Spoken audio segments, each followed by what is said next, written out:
Welcome to Attainable Green. I'm Jess, and today we're going to be talking about the blooms that I have for the month of January. This has been a relatively quiet month. In terms of flowers, we have a few, but a lot of them are still in spike and they haven't flowered yet. So I think they're waiting for the warmer weather before they open their flowers. We are finally getting some cool weather and some rain, so some of the plants are slowing down their growth a little bit. And that's totally fine because I'm allowing my plants to get a little bit of rest before the warmer season hits.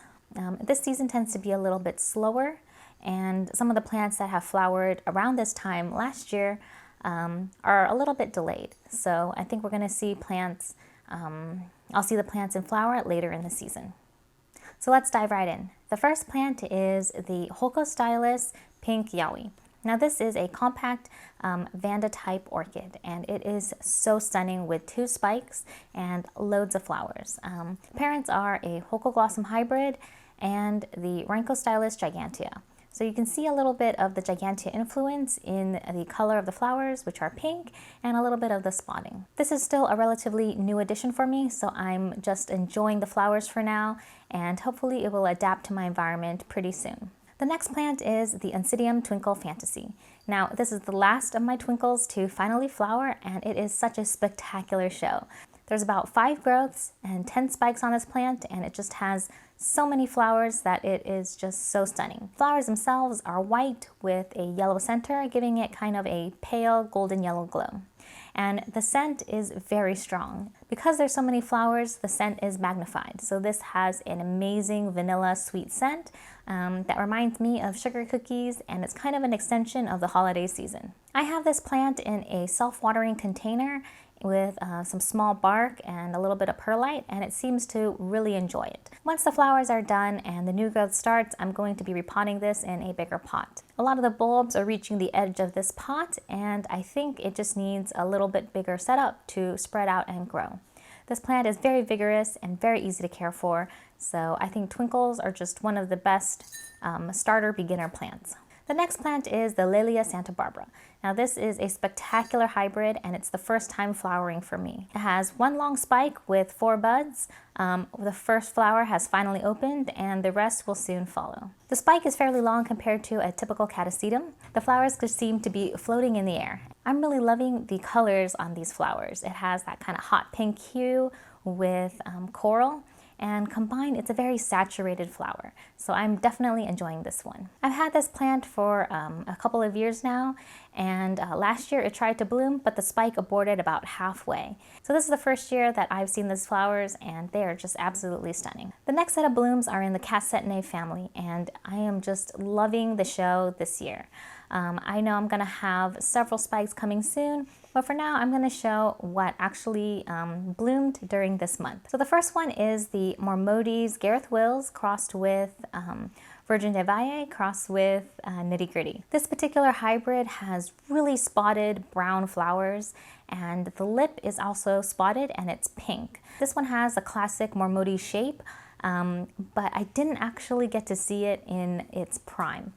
I think this plant ended up a little bit top heavy, it toppled over, some of the pollen ejected, and the flowers faded fairly quickly.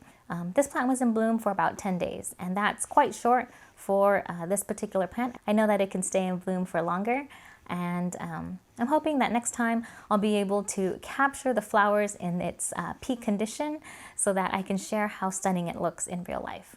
The flowers are fairly small, it's about 1 inch, 1.5 inches around, but I'm hoping that as this plant grows and gets more vigorous, the flower size will also increase. The next plant is the Mormodia Regine Viard. This one is a cross between the Cloecia Gray Stun with Marmodes Jumbo Baccia. Now this one is a great hybrid.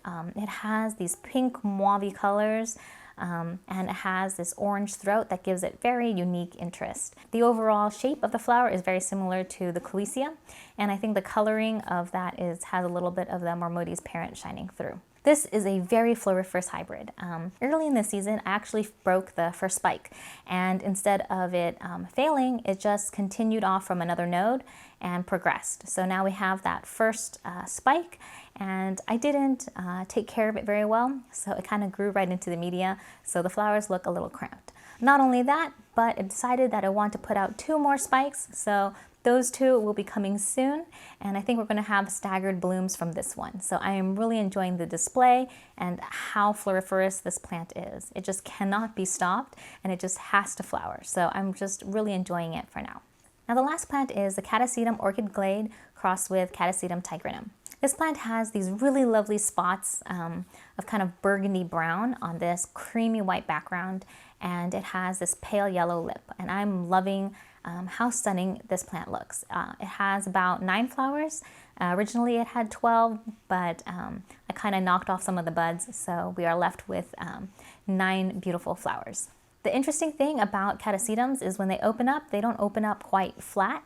And then once they are fully open, the petals and sepals kind of reflex a little bit to give it kind of a winged shape. This particular plant has a little bit of that mentholy peppermint scent, but it's not very strong. I've had this plant for about 3 years now, and this is the second time that it's bloomed. The first time it bloomed was when I first got it, and it was quite a show because it was completely unexpected. I just got the plant, and a few months later it went into dormancy, and then it flowered. And then last year it skipped its blooming, probably because it got spider mites, and I was still trying to figure out how to give it the winter rest it needs.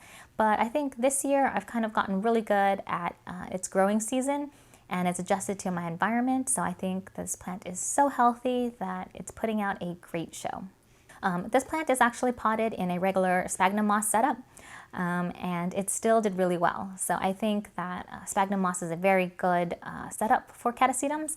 I think that the next growing season I am going to put this plant in the PET method just so that it can be a little bit more stable. In the PET method there's rocks at the bottom, or I put rocks at the bottom of it, and then it gives it a little bit more weight, so it'll counteract the weight of the flowers and the bulbs up top. So those are the flowers that are in bloom for the month of January. I'm really enjoying seeing some of these bloom for the first time, and just seeing some favorites come back for another year. It's always a great sign. Not only that, but this year I am really trying to edit and curate my collection a little bit better. So I am going to be putting up some of these plants for sale. If you see anything you like, you can email me at attainablegreen@gmail.com. And then we can go from there and figure out how to get these plants to you. This is primarily for people who are living in the United States because it's just easier for me to ship. So the plants that are for sale are going to be the Oncidium Twinkle Fantasy, the Mormodia Regine Viard, and the Catacetum Orchidglade crossed with Catacetum tigrinum. Now, they are all stunning plants, they're very healthy, and as you can see, they look lovely in bloom, but they don't quite fit into my collection. So I am going to be giving them away to anybody who wants them, and it'll just pay for shipping, so that'll probably be about $10 with packing and everything. So if you're interested in it, please email me and let me know, and we'll get that sorted out for you. So during these bloom videos, I think I'm probably going to add a couple more every month to help me or keep things organized. So that's it. Thank you so much for watching. If you like this video, please give it a thumbs up and subscribe to my channel, Attainable Green, to follow along on my orchid growing journey. If you want to see more bloom videos or updates, please click on the playlist and enjoy all of those videos over there. And I'll see you in the next episode. Bye!